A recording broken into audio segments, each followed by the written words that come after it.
뉴스원TV 시청자 여러분, 뉴스원 팩트앤뷰 긴급방송 시작하겠습니다. 저는 신성철 기자고요. 이호승 기자도 나와 있습니다. 안녕하십니까? 안녕하십니까. 네, 어제 윤석열 대통령이 사상 초유의 사건을 일으켰습니다. 난데없는 비상계엄 선포. 국회에 계엄군이 투입되는 등 큰 소란이 벌어졌지만 곧 국회가 계엄 해제 요구안을 가결하면서 선포 6시간 만에 윤 대통령은 계엄을 해제했습니다. 이번 비상계엄은 한밤중의 해프닝처럼 끝났지만 아무래도 뒷맛이 씁쓸합니다. 도대체 이럴 거면 왜 특수부대를 국회에 투입한 걸까요? 윤 대통령은 계엄군으로 뭘 하려고 했던 걸까요? 전문가 모셔서 분석해 보겠습니다. 육군 수도방위 사령관 지내셨죠? 김도균 더불어민주당 강원도당 위원장 나와 계십니다. 안녕하십니까? 예, 안녕하십니까. 김도균입니다. 네. 네, 수방사령관 말고도 이 국방부 청와대에서 안보 관련 중책 맡으셨던 걸로 알고 있습니다. 시청자들께 간단하게 소개해 주실 수 있을까요? 예, 제가 국방부 정책실에서 오래 근무했습니다. 그래서 정책 업무 오래 했고 또 대북 업무 한 20여 년 했습니다. 그래서 국방부에서는 북한 정책과장, 정책기획차장, 그리고 장성급 군사회담 하던 국방부 대북정책관 했고요. 그리고 문재인 정부 1기 때 국방개혁 비서관 하면서 문재인 정부 국정과제 만드는 역할을 했었습니다. 알겠습니다. 이 계엄이라는 게 이 군에 있어서 좀 어떤 개념, 좀 어떤 업무라고 할 수 있을까요? 사실은 이번 비상계엄이 뭐 40여 년 만에 처음으로 이렇게 계엄 선포가 되는 이런 초유의 사태가 발생한 것처럼 사실은 계엄이라는 것은 그 전시라는 단어와 뗄래일 수 있는 개념이 아닙니다. 그래서 우리 군에서는 그 1년에 한두 번 정도 이제 대부대 훈련, 큰 훈련들을 하는데 그때 그 데프콘 상황을 절차에 따라서 쭉 그 이렇게 작게 시행 훈련을 하게 됩니다. 그럴 때 그 아주 중요한 또 그 절차적 그 국면이 계엄령 부분이 거기에 들어 있습니다. 왜냐하면 계엄령을 선포하고 하는 과정이 그 전면전 상황으로 이제 국민들이 생활이 바뀌는 걸 보여주기 때문에 그래서 전면전. 예, 군에서 계엄 업무가 전시 업무 중에 분명히 중요한 업무긴 한데 사실은 이 업무는 뭐 1년에 그 한두 번 정도 이 대부대 훈련을 하면서 이렇게 하는 훈련이기 때문에 계엄 업무를 평상시에 중요한 업무로 사실은 뭐 다루는 그 저 업무는 뭐 아니라고 아니다. 이렇게 예, 말할 수 있습니다. 그러면은 이렇게 그 계엄 업무에 익숙하지도 않겠네요. 어떻게 그렇죠. 보면. 예. 어떻게 보면 계엄은 그 수십 년 동안 이렇게 쌓아온 그 매뉴얼을 중심으로 해서 이렇게 그 준비되어 있지 그 어떤 계엄 전문가를 그 이렇게 담당 업무를 줘서 그 하는 뭐 그런 종류의 심화된 그 업무 전문가가 있다고 보기는 어렵습니다. 군 내에. 예. 알겠습니다. 어젯밤 국회에서 벌어진 일은 이 작전 실패라고 봐야 할까요? 작전 실패라고 표현하기보다는 네. 그 비상계엄 선포 자체가 명분과 취지 그리고 그 어떤 그 성립 조건 자체를 국민들 모두가 이해할 수 없었기 때문에 비상계엄 선포 자체가 잘못된 거죠. 예.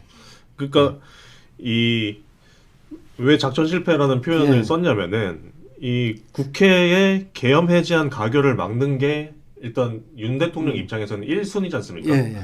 근데 전반적으로 군의 움직임이 좀 굼뜬 모습이었어요. 그래서 윤 대통령이나 계엄사령관이 과연 의지가 있었느냐 의문이 들 정도였는데 그래서 작전 실패라는 표현을 쓴 거거든요. 좀 어떻게 해석을 하시는지. 아마 윤 대통령이나 국방부 장관 또는 계엄사령관으로 임명된 그 육군 참모총장의 상황 평가에 아마 조금 문제가 있었을 것 같습니다. 상황 평가. 왜냐하면 이게 이제 보안을 너무 유지하는 과정에서 아마 그 비상계엄 선포를 그 직접적으로 행동해야 되는 병력이나 부대가 그 아마 인지하는 시점이 늦었을 거고요. 그러다 보니까 아마 이게 준비하는 그런 그 과정이 정교하지 못했을 겁니다. 또 하나는 그 사람들이 생각하는 것보다 지금 민주당이나 또 그 우리 시민들이 굉장히 빠른 속도로 그 계엄에 대응하는 그 신속성을 보였어요. 그러니까 정상적으로 임무 수행을 하기 전에 벌써 그 모여들었고 네. 또 시민들이 그 국회 울타리 주변에 포진하기 시작했고 네. 이거는 아마 아시겠지만은 몇 개월 전부터 우리 민주당의 그 몇몇 최고위원들이 계엄령 선포와 관련돼서 그 인지된 거 또 가능성 그다음에 그 부분을 이렇게 집요하게 아마 물고 늘어지는 과정이 있었을 텐데 그쵸. 이 과정이 어쩌면 대응하는 그 태세어나 그 마음가짐을 좀 더 이렇게 이렇게 확고하게 할 수 있었고 이번 사태에서도 그렇게 짧은 시간에 그 정족수 이상의 인원들이 딱 그 집합할 수 있는 그런 아마 그런 부분에서 좀 그 서로 이렇게 차이가 있지 않았을까 이렇게 생각합니다. 예. 혹시 이 계엄사령관 박안수 대장에 대해서 좀 아시는 바가 있을까요? 이 위원장님이 육사 두기수 선배시던데요. 네. 우리 박안수 장군 정말 젊었을 때부터 그 두기수 차이고 그 같이 근무지도 그 같이 한 적도 또 한두 번 있고. 아, 그러세요? 예, 제가 어떻게 보면 참 좋아하는 그런 후배 장교 중에 한 명이었습니다. 하지만 이번 그 계엄사령관 직위를 맡는 과정부터 그리고 그 계엄사령부의 어떤 포고문 발표 내용부터 내가 생각했던 그 인원이 맞나 하는 사실은 의심이 들 정도로 굉장히 경솔하고 신중하지 못한 그리고 이 인원이 제가 그 같이 근무할 당시에는 굉장히 심지도 깊고 또 아주 그 당당하게 자기 주장이 분명한 그런 후배로 제가 항상 인식했는데 어떻게 이 비상계엄 성립 요건에도 그 부합되지 않는 이런 그 상황을 충분히 그 판단했을 텐데도 불구하고 계엄사령관을 그 수락하고 또 계엄군을 국회로 직접 그 투입하는 이런 그 행동을 했을까 하는 데는 제가 조금 그 의아스러운 부분이 있습니다. 몇 년 뭐 이렇게 교류를 하지 않은 그 기간 동안에 뭐 어떻게 생각이 바뀌었는지 모르겠는데 하여튼 좀 안타까운 그런 대목입니다. 네. 이 고사를 했었어야 했다고 보시는 거예요? 만약에 이제 저 같은 계엄사령관. 경우는 만약에 제가 그 입장이라면 네. 그 이렇게 비상계엄 요건이 전혀 충족되지 않는 이런 상태에서 비상계엄 선포를 그 하는 이것을 수용할 수는 없을 것 같아요. 제가 사실은 수방사령관 할 때 그 청와대가 그 용산으로 이전하는 그런 상황이 지금 잠깐 설명을 드리면 그때도 제가 그 수도권 지역을 담당하는 이 수도 서울을 담당하는 작전사령관인데도 불구하고 청와대 북악산에서 용산으로 대통령실이 옮기고 관저가 한남동으로 옮기는 것을 뉴스를 통해서 봤어요.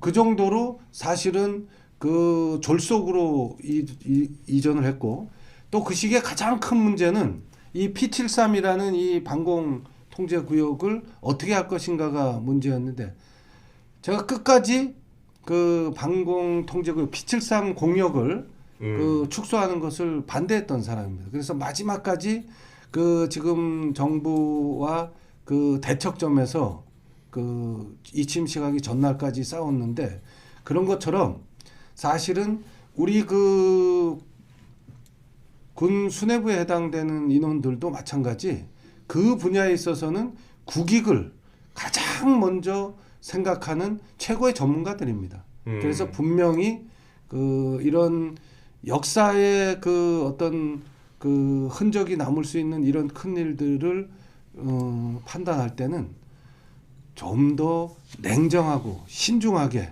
정말 국익을 또 국민들을 바라보고 판단해야 된다. 근데 이번 판단은 그 요소가 빠져 있었다 하는 뭐 말씀을 꼭 한번 드리고 싶습니다. 이거는 뭐 별다른 의견이 없으시면은 말씀 안 하시고 넘어가도 되는데요. 이 박한수 전 계엄사령관이죠, 이제. 이분이 이제 좀 초속 진급이 좀 이례적이라고 평가를 받더라고요. 2016년에 준장 진급, 19년에 소장, 2022년에 중장, 23년에 대장. 이 초고속 승진 진급이 좀 이례적이라고 평가를 받던데, 뭐 이런 그 이상으로 좀 올라가려는 어떤 그런 심리가 또 이 계엄사령관이라는 직책을 받아들이는데 작용을 했을 거라고 어떻게 좀 생각을 하십니까? 거기까지는 어떻게 예, 뭐 그럴 예단하기가 수도 있겠죠. 어려울까요? 근데 이게 장군 진급이라는 건 뭐 이렇게 시기가 꼭 이렇게 정해져 있는 건 아닙니다.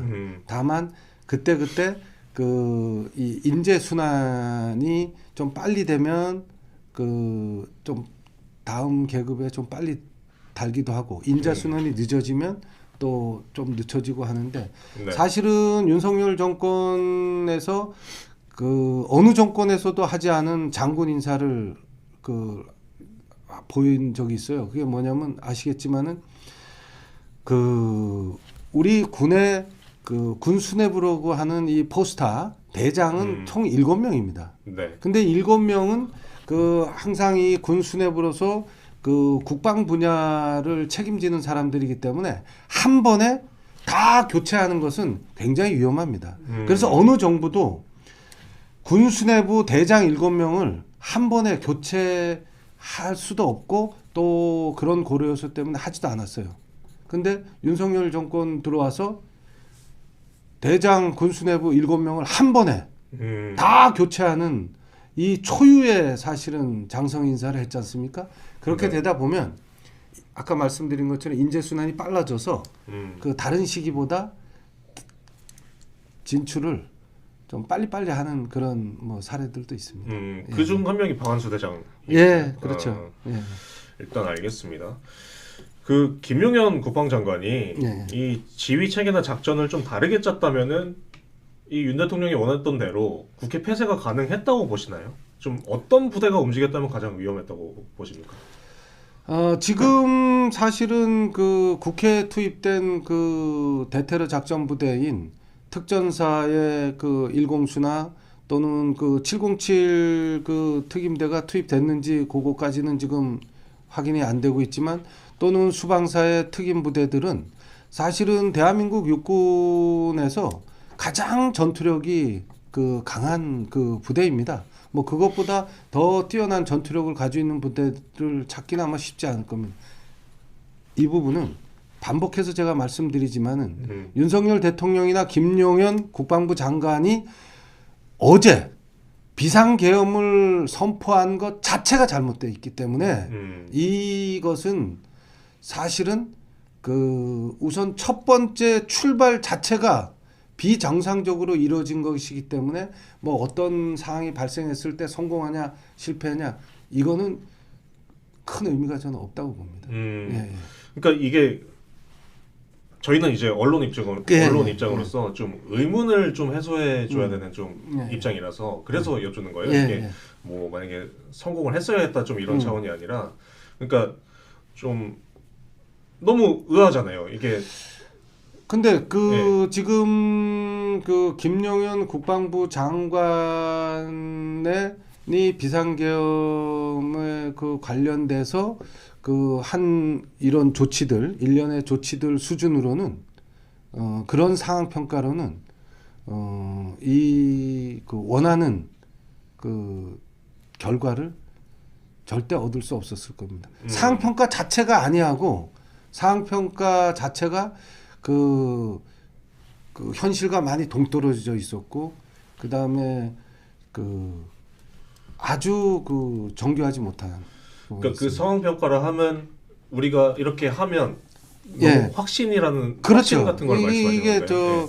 상대에 대한 어떤 그 평가를 제대로 못한 것 같아요. 비상계엄 선포와 동시에 그 많은 시민들이 삽시간에 국회로 그 모인다거나 또는 그 야당 의원들이 그 순간 전원이 그 저 국회로 집합한 저 또한 마찬가지입니다. 비상계엄 그 언론에 나오자마자 제가 속초에서 바로 출발해서 그 국회 정문에서 어제 이제 밤을 새웠는데 이제 이런 것들을 사실은 이해하지 못했죠. 그리고 시민들이 이 계엄 사항과 관련된 것에 얼마나 당당하게 대응하는가. 장갑차를 세웠잖아요. 그리고 어떤 그 우리 여성 저 인원은 그 총구 앞에 본인이 서기도 하는 그런 그것처럼 그런 것들을 좀 몰이했다, 이해하지 못했다, 뭐 이렇게 제가 봅니다. 예. 알겠습니다. 이 계엄군은 예. 그 최정예라고 말씀을 하셨잖아요. 최정예죠. 근데 이 최정예 치고는 입구 봉쇄부터 사실 좀 전반적으로 소극적인 모습을 좀 보였어요. 예. 이 본회의장의 의원들을 좀 체포할 것처럼 창문도 깨고 본청에 들어가더니 이후 또 별다른 무력 행사도 없었고요. 또 뭐 가구로 이제 직원들이 바리게이트 치고 또 스크럼도 짜고 했다지만 뭐 충분히 뚫어낼 힘이 있었다고 보이는데 더 이상 이렇게 진입을 하지 않은 이유가 뭐라고 보십니까? 그 군인들 이 개개인의 어떤 이게 과연 옳은가 하는 그런 내적 갈등 이런 게 작용했다는 뭐 해석도 있고요. 아마 저는 두 가지 정도로 이렇게 볼 수 있다고 보는데요. 아까도 이제 말씀드렸지만 그 보안 유지를 강화하다 보니까 사실은 계엄군들이 그 임무 수행을 위해서 하는 그 행동들이 생각보다 아주 정교하게 교육돼야 되는 부분들이 많습니다. 정교하게. 정신적인 부분도 그렇고 이 물리적 행동을 할 때도 그렇고. 근데 그런 그 행동 절차를 숙달하거나 준비하거나 교육하는 물리적 시간이 아마 부족했을 것이다 라는 거. 그다음에 또 하나는 아까 말씀하신 것처럼 과거 군사정권 시절의 계엄군들이 아닙니다. 우리 대한민국의 장병들이. 이게 분명히 바람직하지 않고 옳지 않다는 것을 아마 그 내적으로 가지고 있었을 겁니다. 하지만 군인이기 때문에 적어도 주어진 해당 부대에 주어진 명령을 이행하는 모습은 보였겠지만 적어도 이 행위가 바람직하지 않고 그리고 국민들을 상대로 본인이 하는 행동이 이것은 적절치 않다라고 하는 어떤 정서적 혼란, 내적 고민이 아마 거기에 충분히 이렇게 담겨 있지 않았었나 하는 생각이 듭니다. 예. 그러니까 이 계엄 작전이라는 것도 상당한 훈련이 필요한데 그게 부족했다. 예, 그리고 이 양심, 개개인의 이 양심이 작용을 했을 것이다. 예, 알겠습니다. 그 다음에 거기에는 또 아까도 계속 반복돼서 얘기하지만 우리 계엄군을 대하는 우리 시민들이나 우리 야당 의원들이나 당직자들의 보좌관들의 정말 당당함에 일부분 또 위축됐을 수도 있습니다. 그럼 알겠습니다. 이 4일 새벽 국회에 진입한 계엄군이 실탄 상자를 옮기는 모습이 한 언론에 보도되기도 했습니다. 이 계엄령이 선포된 상황이고 무력 충돌 가능성이 높다는 걸 고려하더라도 이 국회 안에 실탄을 들여온다는 것이 이 군의 상식에 부합하는 일인지 만약에 지휘관이 실탄 소지를 명령했다면 이 추후 문제가 될 수 있는 것 아닌가요? 지금 전 군의 이 경계태세 2급 우리 진돗개라고 하는 경계태세를 사실은 발령했습니다. 이렇게 실전적으로 경계태세가 발령이 되면 그 해당 경계태세에 맞는 조치들을 해야 돼요. 그래서 목진지를 점령한다거나 또 실탄을 박스 단위로 진지까지 이동한다거나 또는 실탄을 개인 분배를 한다거나 하는 이런 조치들이 부대별 또 저 기능별 뭐 이런 차이점이 있기 때문에 아마 요런 부분들은 이렇게 실탄 상자를 옮기고 하는 것들은 경계태세 2급에 관련된 조치들을 아마 이행하는 과정일 수도 있습니다. 예, 요거는. 예. 그냥 단순 그 매뉴얼에 따른 그럼요. 것뿐이다. 예. 근데 뭐 이런 댓글이 있네요. 그러니까 만약에 그러니까 더 윗선 그러니까 중간급에서 예. 그냥 액션만 취하라. 액션만 취하라. 우리 그렇게 세게 하지 말고 액션만 취하라. 이렇게 지시했을 가능성도 있을까요? 그렇게 해석하는 분도 있으시네요. 그러니까 뭐 직접적으로 그 어차피 병력이 이동하고 또 병력에게 임무를 주려 그러면 군은 명령이라는 것을 통해서 주기 때문에 네. 그 사실은 군의 근간은 명령이지 않습니까? 네네. 그 또 명령이 어차피 정확하게 해당 부대 지휘관한테 주어지는 거기 때문에 그 아마 그 중간 과정에서 그 명령과 반하는 언행을 하는 건 쉽지 않을 텐데 근데 사람마다 그 임무를 수행하는 그 명령을 수행하는 마음 자세가 더 적극적이고 그 임무를 달성하기 위한 어떤 결연한 투지를 보이냐 보이지 않느냐 이거는 아주 큰 차이죠. 그러면 만약에 이제 그런 댓글로 평가되어지는 부분이 있다면 그 의지 네네. 그리고 그 임무를 수행하겠다고 하는 그 어떤 투지 또는 그 책임감 아마 이런 데에서 분명히 큰 차이가 있었을 겁니다. 그러니까 드러내놓고 그렇게 명령하지는 않았겠지만, 그냥 이제 느끼잖아요. 무언의 어떤 그럼요. 있었을 느끼잖아요. 것이다. 이거는 그 말을 한다고 해서 느끼는 게 아니라 서로 그 이렇게 교감하잖아요. 그런 느낌은. 네. 예. 네. 이게 사실 2024년에 벌어질 수 있을 일일까 뭐 싶은 상상하기 싫은 좀 극단적인 상황이긴 하지만 이 시민들의 저항이 이 극심해져서 이 계엄군이 좀 궁지에 몰리다가 이 민간인을 향해 사격했을 가능성이 과연 있었을까요? 이 만약에 매뉴얼 상으로든 뭐 우발적으로든 그런 상황이었다고 보시나요? 이 항상 이 우발적으로 발생하는 사항들은 그 매뉴얼로 통제할 수 없는 영역입니다.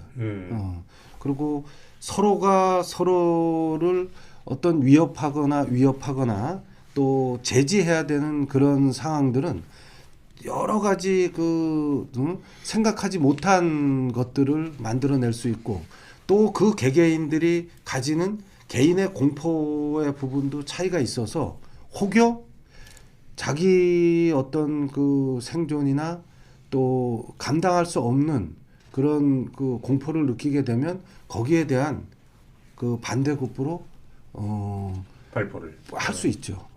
그런 것들이 사실은 굉장히 위험한 사항들입니다. 그 사항들이 발생하면서 또다시 새로운 그 국면을 만들어 버리거든요. 우리가 그 과거 광주에서 그 경험했지 않습니까? 이거는 걷잡을 수 없는 상황으로 그 발생할 수 있는 겁니다. 그러니까 너무 다행스럽게 어젯밤은 정말 참 너무 다행스럽고 좀 안도감을 줄 상황이 종료된 것이죠. 그러니까 어젯밤은 정말 다행이죠. 네, 사상자 없이 끝났지만 그럼요. 실탄을 찬 군인들이 그 군중들과 섞여 있었다는 거는 정말 위험한 일이었다. 위험한 상황이죠. 예. 굉장히 위험한 일. 알겠습니다. 예, 제 질문은 여기까지고요. 예. 지금부터 이호승 기자가 질문 드리겠습니다. 예. 예. 그 어젯밤에 그 선포된 통보된 계엄령이요. 예. 위헌이라는 얘기가 많이 나오는데 그 계엄 사령관 지시에 의해서 이제 계엄군이 국회에 진입을 했습니다. 근데 일단 뭐 위헌 여부를 따지기보다는 일단 명령을 하달 받았으니 국회에 진입한 건데 예. 이런 경우에 위헌 소지를 알기가 쉽지가 않지 않습니까? 지휘관들이 예. 일선 지휘관들이. 예.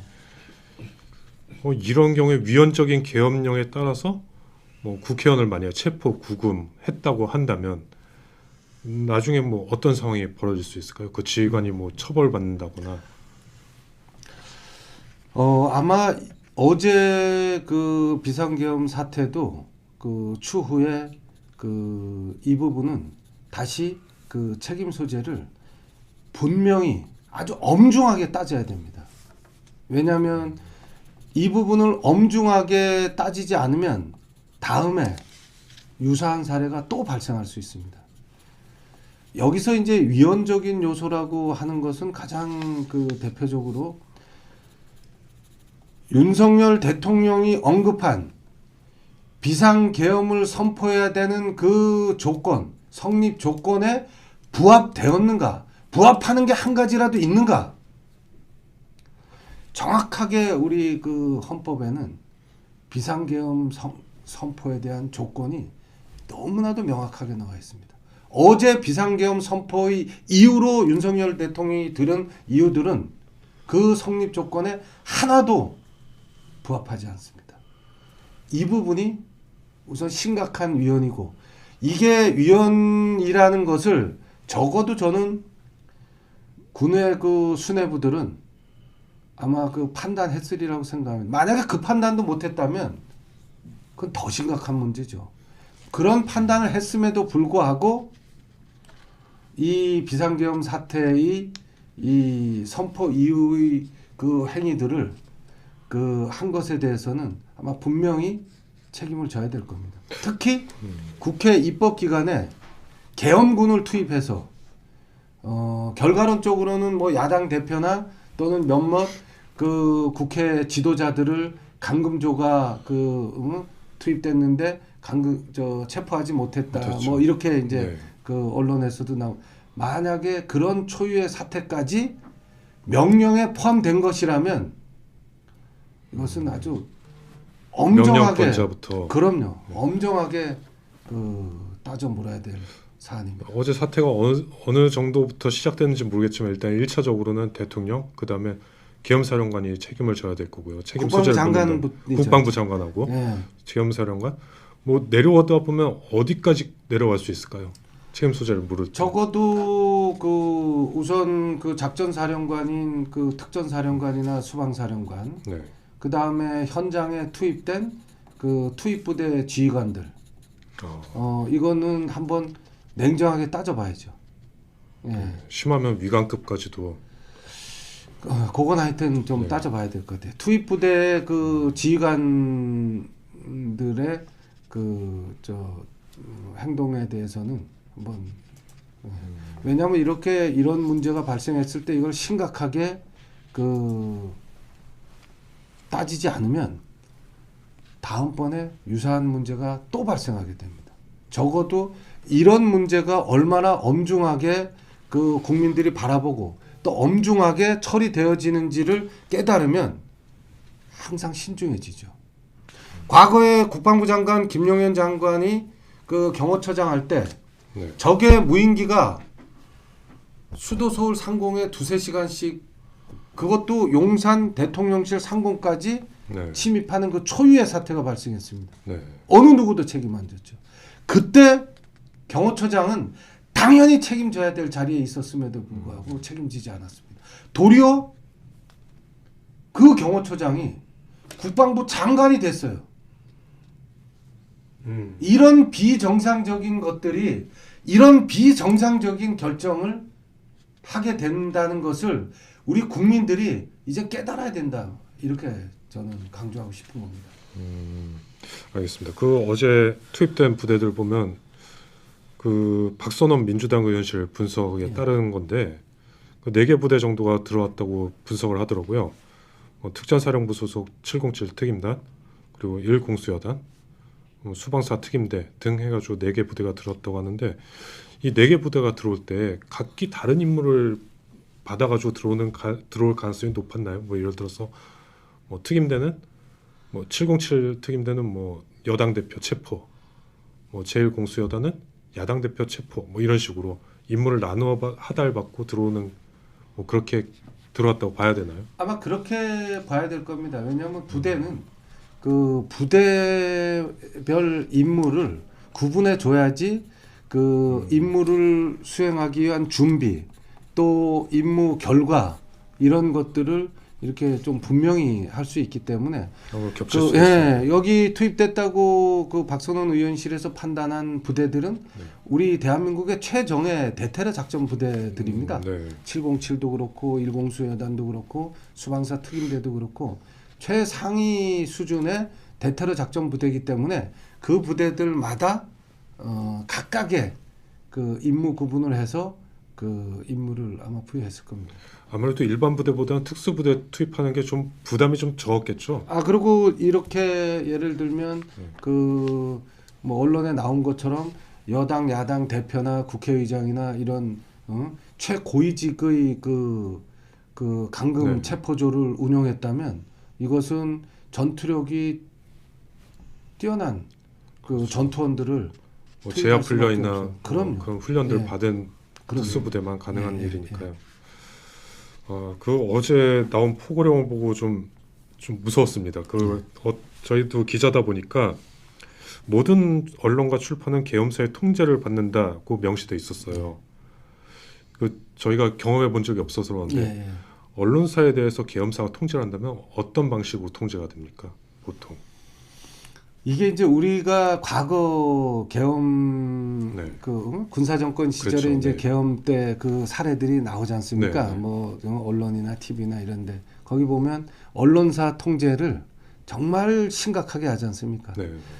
언론사가 만드는 모든 간행물들이 검열 과정을 그렇죠. 거치지 않고는 국민들한테 하나도 나갈 수 없도록 네. 이렇게 뭐 하고 신문 그럼요. 백지로 내게 그렇게도 하고 그리고 계엄 사령부가 원하는 메시지가 언론을 통해서 나갈 수 있도록 통제하고 하여튼 이런 과정들이 그 기사를 언론을 빼는 것뿐만이 아니라 빼는 것뿐이 아니라 본인들이 원하는 원하는 걸 메시지가 쓰게. 그럼요. 예. 예. 거기에 그 반대하거나 거기에 거부하면 이 계엄법에 의거해서 이 포고문을 내는 이유는 다 그런 근거를 마련하기 위한 거죠. 네. 계엄법 위반으로 또 조치하기 위한. 근데 제가 볼 때 그 포고문 1호를 제가 보면서 느낀 것이 정말 그 거칠고 이 고민을 하지 않은 그런 그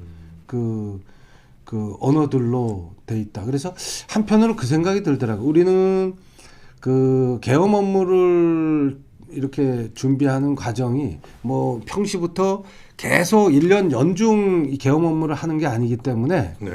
그 매뉴얼을 특히 계엄 업무 같은 경우는 매뉴얼을 작성해서 그 이렇게 준비를 해 놓습니다. 그러면 거기 포고문들 예문부터 시작해서 다 준비해 놓는데 꼭 그 기존에 훈련할 때 썼던 포고문 예문을 갖다가 그 시간이 많지 않으니까 그 고민할 그 시간이 많지 않으니까 그 예문을 갖다가 이렇게 준용하는 그런 과정에서 이 표현 내용이 거칠어지고 그리고 그 보는 국민들에게 정말 거부감을 주는 그런 표현들로 쓰여질 수밖에 없지 않았나 하는 그런 생각이 사실은 많이 들었습니다. 그러니까 말씀하신 굉장히 아마추어적인 거죠.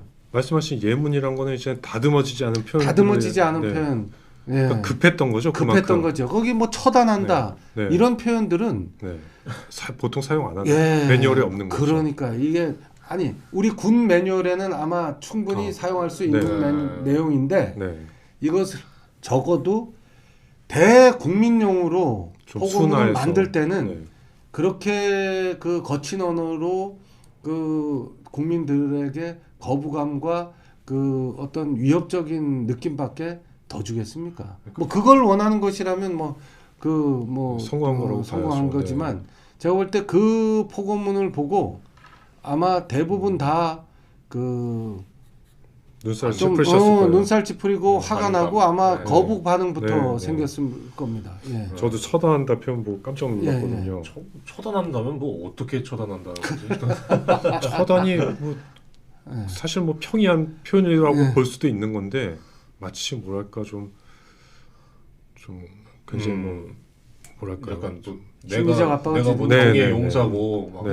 너희들이 악당을 그러니까. 처단한 네. 느낌의 뭐 어제 뭐 보면 의료 현장에 복귀하지 않은 예. 젊은이들이나 전공의들을 이제 악당으로 보고 처단한다. 얘기하는 게 아닌가 그런 느낌을 받았거든요. 처단이란 표현을 그랬군요.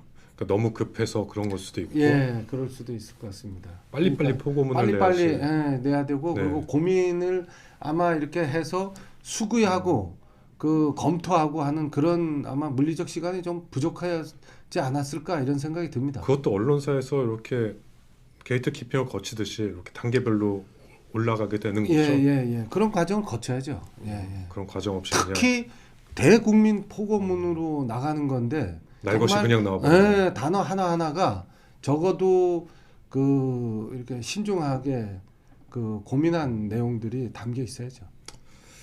알겠습니다.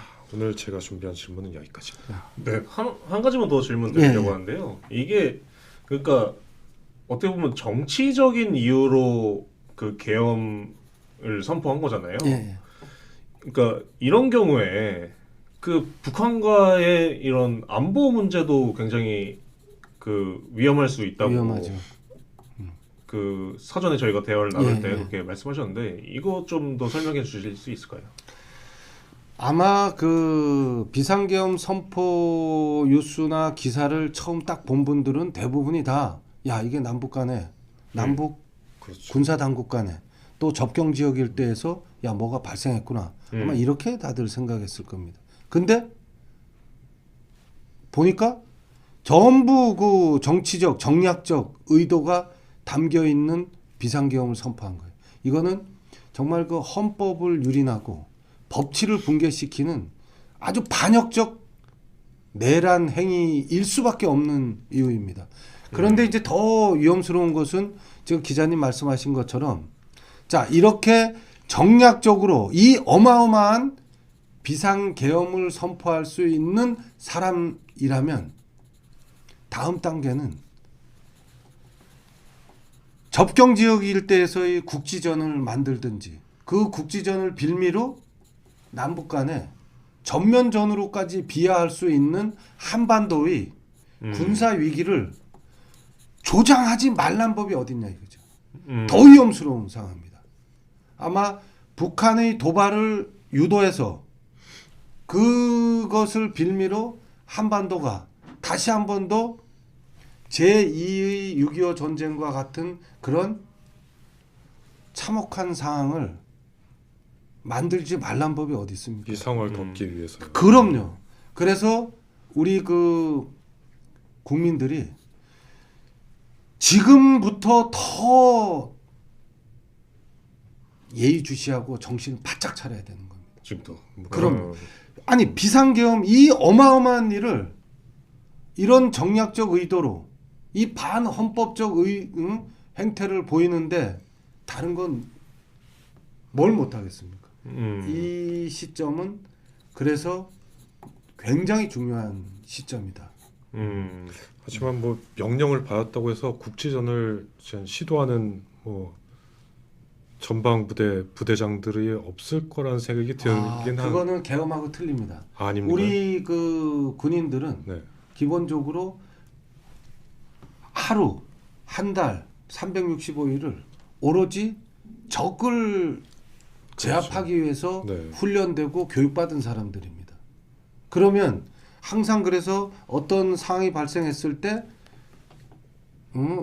필요하다면 선제 공격도 해야 되고 적이 한 발을 쐈으면 세 발, 다섯 발, 10발을 쏴야 되는 이런 그 교리. 접경 지역의 그 그렇죠. 매뉴얼들이 있단 말이죠. 예를 그럼 들면 이런 거겠네요. 뭐 잘못된 정보를 흘려서 선제 공격 위협이 있다.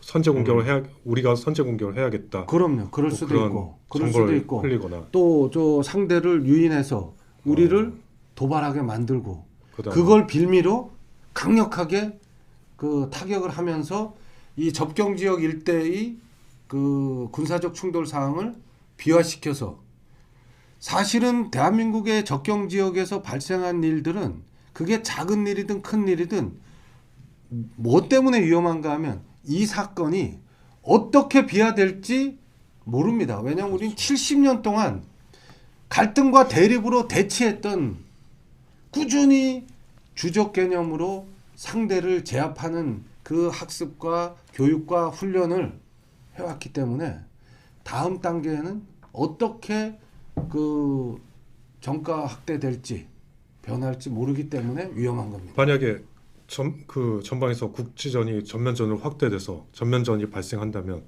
그때야말로 정말 계엄 비상계엄 그럼 당연히 사태죠. 그래야죠. 당연히. 그렇게 되면 예. 아까 처음에 말씀하신 대로 모든 것들이 이제 전쟁을 위해서 전쟁을 위해서. 예.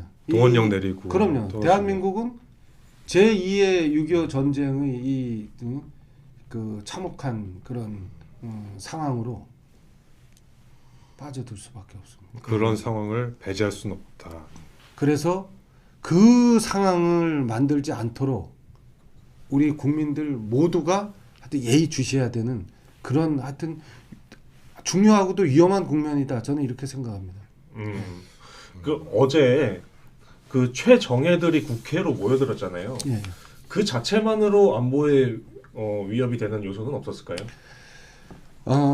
어제 이제 투입된 부대들이 예를 들면 수방사 특임대, 그 다음에 특전 1 공수여단, 네. 그 다음에 707. 요 네. 부대들은 대테러 작전 부대이고 작전 지역이 네. 어차피 수도권이고 수도 서울일 수밖에 없는 부대들입니다. 그러니까 사실은 그 인원들이 여기로 모였다고 해서 어떤 그 안보 공백을 만들 그건 아니에요. 왜냐하면 작전 지역 그건 안에서 이루어지는 활동들이었기 때문에. 예, 예. 알겠습니다. 아무튼 앞으로를 더 예의주시해야 될 시점입니다. 예, 예. 예. 굉장히 위험한 시점입니다. 알겠습니다.